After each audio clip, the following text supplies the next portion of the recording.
오늘 이 시간 읽게 주신 하나님의 말씀은 욥기서 10장 1절부터 12절까지의 말씀입니다. 내 영혼의 살기에 곤비하니 내 불평을 토로하고 내 마음이 괴로운 대로 말하리라. 내가 하나님께 아뢰오리니 나를 정죄하지 마시옵고 무슨 까닭으로 나와 더불어 변론하시는지 내게 알게 하옵소서. 주께서 주의 손으로 지으신 것을 학대하시며 멸시하시고 악인의 꾀에 빛을 비추시기를 선히 여기시나이까. 주께도 육신에 눈이 있나이까. 주께서 사람처럼 보시나이까. 주의 날이 어찌 사람의 날과 같으며 주의 해가 어찌 인생의 해와 같기로. 나의 허물을 찾으시며 나의 죄를 들추어내시나이까. 주께서는 내가 악하지 않은 줄을 아시나이다. 주의 손에서 나를 벗어나게 할 자도 없나이다. 주의 손으로 나를 빚으셨으며 만드셨는데 이제 나를 멸하시나이다. 기억하옵소서. 주께서 내 몸 지으시기를 흙을 뭉치듯 하셨거늘 다시 나를 뒷골로 돌려보내려 하시나이까. 주께서 나를 적과 같이 쏟으셨으며 엉긴 젖처럼 엉기게 하지 아니하셨나이까. 피부와 살을 내게 입히시며 뼈와 힘줄로 나를 엮으시고 생명과 은혜를 내게 주시고 나를 보살피심으로 내 영을 지키셨나이다. 아멘. 오늘 이 기도의 자리에 나오신 여러분들 주의 이름으로 환영하고 축복합니다. 하나님의 은혜와 사랑과 뜻이 여러분들에게 임하기를 주의 이름으로 축원을 드립니다. 여행 중에 길을 잃을 때가 있습니다. 그때는 랜드마크, 그러니까 그 지역에서 가장 눈에 띄는 곳을 찾아가야 합니다. 등산 중에 길을 잃었다면 다시 더 아래로 내려가는 것이 아니라 위로 올라가야 합니다. 그래서 아래를 조망하여야 길을 찾을 수가 있습니다.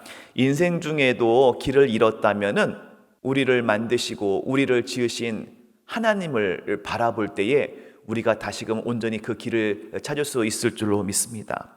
오늘 욥은 인생 가운데 길을 잃었습니다. 친구들이 와서 고통당하는 욥에게 너가 잘못하지 않았느냐? 너가 회개해야 된다. 너가 그래서 지금 고통받고 있는 것이다. 이 말을 들었을 때에 욥은 친구들의 말이 틀린 것을 알았습니다. 그렇지만 그 역시 자신의 상황에 대해서 확신할 수가 없었지요. 인생에서 길을 잃은 것입니다. 그러나 욥은 이 모든 상황이 하나님께 있다는 것을 알고 그래서 하나님께 나아가고 하나님께 호소합니다. 그것이 오늘 10장의 내용인데 특별히 2절 말씀에 보니까 내가 하나님께 아뢰오리니 나를 정죄하지 마시옵고 무슨 까닭으로 나와 더불어 변론하시는지 내게 알게 하옵소서. 아멘. 하나님, 나에게 알려주세요. 하나님만이 아시지요. 나에게 깨닫게 하여 주옵소서. 이런 자세로 나아가고 있는 것이지요. 이러한 은혜가 이러한 기도가 이 시간 저와 여러분들에게도 있게 되기를 주의 이름으로 축원을 드립니다. 이어지는 3절 말씀을 보면은 여기 놀라운 욥의 신앙 고백의 내용들이 담겨져 있습니다. 3절 말씀을 보니까 주께서 주의 손으로 지으신 것을 학대하시며 멸시하시고 악인의 꾀에 빛을 비추기를 선히 여기시나이까 했습니다. 여기서 주께서 주의 손으로 지으신 것, 이것은 욥 자신을 의미합니다. 하나님이 나를 지으셨는데 내가 잘못되고 악인들이 잘되게 하실 수 있겠습니까? 악인들이 잘되고 내가 망할 수 있겠습니까? 이런 것이 아닐 테니까 그렇다면 하나님, 내가 지금 이 상황을 이해 못하고 내가 지금 길을 잃었는데 아마 하나님의 더 큰 뜻이 있는 것 같습니다. 그 뜻을 제게 알려주세요 라고 구하고 있는 것이지요. 같은 맥락의 내용이 8절에 나옵니다. 8절 말씀에 보면은 주의 손으로 나를 빚으셨으며 만드셨는데 이제 나를 멸하시나이다. 혹은 나를 멸망시키려 하십니까? 라고 하고 있습니다. 여기서도 욥이 한편으로는 불평을 하고 있습니다. 힘드니까. 그런데 여기 놀라운 욥의 신앙 고백이 담겨져 있죠. 그것이 무엇입니까?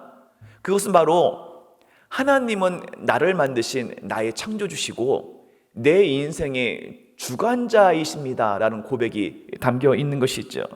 그렇다면 오늘 8절 말씀의 뜻이 뭐예요? 하나님이 나를 만드셨는데 이제 와서 나를 멸망시키시겠어요? 절대 그러지 않으실 거죠? 라는 고백을 하고 있는 것입니다. 하나님은 절대 그럴 분이 아니시잖아요 라고 말을 하고 있는 것이죠. 욥의 친구들은 욥아 너 왜 회개하지 않아? 라고 합니다. 그러나 욥은 하나님이 나를 만드셨기 때문에 나를 포기하지 않으신다는 것을 믿기 때문에 내가 지금 견디고 있다라고 대답합니다. 욥은 내가 지금 회개할 게 아니야 라고 얘기했어요. 그러면 친구들은 야, 너 그럼 네가 왜 지금 그런 고통을 당하는 거야? 라고 하죠. 욥은 다시 몰라. 그 이유는 모르겠어. 그런데 그 이유를 하나님께 여쭤볼 거야. 너도 모르고 나도 모르지만 하나님이 아시는 또 다른 이유가 있을 거야. 이런 자세를 하고 있는 것이죠. 또 욥은 이어서 고백하는 것이 이것입니다. 내 인생은 고통으로 끝나지 않을 거야. 고통은 언젠가 끝나. 터널에는 고통의 입구와 출구가 있는데 반드시 나갈 거야. 그렇다면 또 질문하겠죠. 야, 이게 그냥 막힌 굴인지 끝에는 결국 뚫리는 터널인지 그걸 또 어떻게 알아? 당연히 알지. 어떻게 아냐고? 내 인생을 만드신 분이 하나님이시기 때문에. 나는 나를 창조하신 하나님을 믿어. 그리고 그분은 나를 결코 포기하지 않으셔. 이런 믿음의 고백을 하고 있는 것이죠. 이것이 오늘 본문 또 10절 말씀에 나와 있습니다. 함께 읽어보면 이렇습니다. 주께서 나를 젖과 같이 쏟으셨으며 엉긴 젖처럼 엉기게 하지 아니하셨나이까. 피부와 살을 내게 입히시며 뼈와 힘줄로 나를 엮으시고 생명과 은혜를 내게 주시고 나를 보살피심으로 내 영을 지키셨나이다. 아멘. 이 고백처럼 욥은요, 고난 중에 특히 이해할 수 없는 이 고난 중에 깨달음이 있는데 그것은 뭐냐면 우리 인생이 고귀하다, 우리 인생이 소중하다라는 것입니다. 우리 인생이 고귀하고 우리 인생이 소중한 근거가 뭐죠? 그것은 하나님이 우리를 만드셨다는 것, 하나님이 우리를 창조하셨다는 것, 그리고 우리를 창조하셨기 때문에 우리를 잘못되도록 내버려 두지 않으신다라는 그 믿음의 고백이지요. 사랑하는 성도 여러분, 이 믿음이 확실해야 됩니다. 그렇지 않으면 우리는 사단의 공격으로부터 넘어집니다. 사단은 늘 이것으로 우리를 공격합니다. 죄를 짓고 때로 불순종하니까 하나님께서는 너를 사랑하지 않으셔 라고 하면서 정죄감을 우리에게 줍니다. 야, 너 교회 가서 기도하지만 너 나가면 또 죄 지을 거 아니야. 너 또 나가서 맘대로 살 거 아니야. 그러니 너는 복 받을 짝이 없어. 차라리 너는 하나님을 떠나서 살아. 너 지금 힘들지? 너 그거 네 인생의 과정도 문제가 있고 원인도 문제가 있고 결과도 문제가 있는 거야. 이렇게 낙심과 좌절에 빠지게 하는 것입니다. 이것이 늘 사단이 우리를 공격하는 정죄감입니다. 이것이 맞는 말입니까? 결코 그렇지 않습니다. 정당한 비판이 아닙니다. 우리는 잘 알고 있죠. 로마서 8장 39절 말씀에 높음이나 깊음이나 다른 어떤 피조물이라도 우리를 우리 주 그리스도 예수 안에 있는 하나님의 사랑에서 끊어질 수 없으리라. 또 로마서 11장 29절 말씀, 하나님의 은사와 부르심에는 후회하심이 없느니라 했습니다. 우리는 주님이 만드신 사람입니다. 주님의 손으로 지으신 사람입니다. 망하라고 만들어진 것이 아닙니다. 결코 그럴 수가 없습니다. 지금 이 상황이 망해서 끝나버릴 것 같은 어려운 상황이지만 결코 그렇지 않다는 것입니다. 그 끊어질 수 없는 상황이라는 것입니다. 그럼 그 모든 것들을 누가 해결해 주십니까? 그것은 우리 주 예수 그리스도 주님께서 우리를 붙잡아 주시고 우리를 이끌으시고 인도해 내주고 계신다는 것이죠. 우리는 이 믿음을 붙잡고 나아가야 합니다. 이 믿음을 결코 놓치지 않아야 할 것입니다. 욥은 고난당하는 중에 고난이 유익인 것이 고난하는 중에 묵상하는 중에 이 부분을 깊이 깨닫고 지금 고백을 하고 있는 것이죠. 사랑하는 성도 여러분, 그러므로 이 시간에 나를 주의 손으로 만드셨습니다 라는 고백이 늘 언제나 함께 하시기를 주의 이름으로 축원을 드립니다. 우리는 고난이 올 때에 기억해야 합니다. 나는 주님의 손으로 만든 사람이다.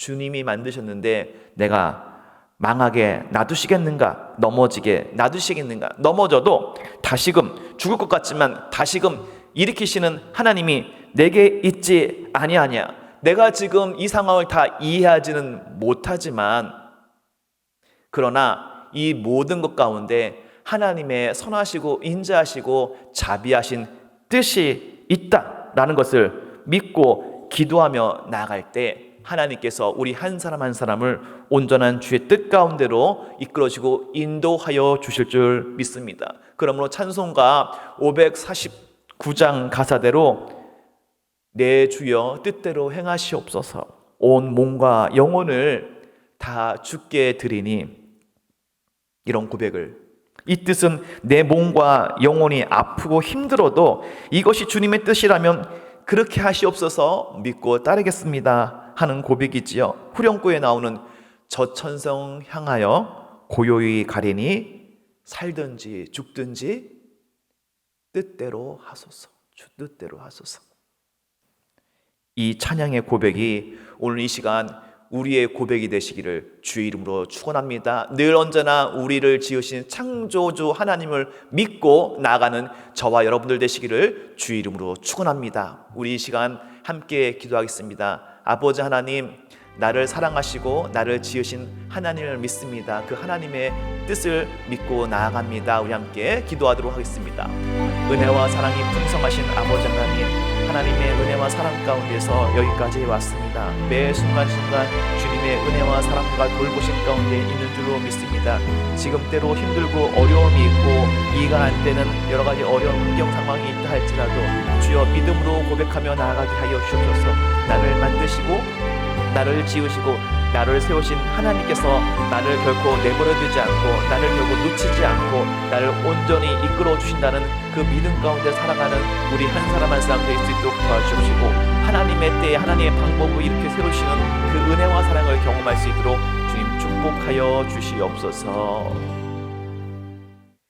지금 우리 주 예수 그리스도의 은혜와 자비하신 아버지 하나님의 사랑과 성령님의 감화감동 위로교통 역사하심이 때로는 나의 상황과 환경과 뜻과 고난을 다 이해할 수 없지만 이 모든 것 가운데 더 큰 하나님의 놀라운 은혜와 사랑과 뜻이 있는 것을 믿고 그 선하신 하나님을 믿고 신뢰하는 가운데 나아가기를 원하는 이 자리에 함께한 모든 주의 백성들 머리머리에 지금부터 영원토록 주님의 은혜와 사랑이 함께 하시기를 간절히 축원하옵나이다.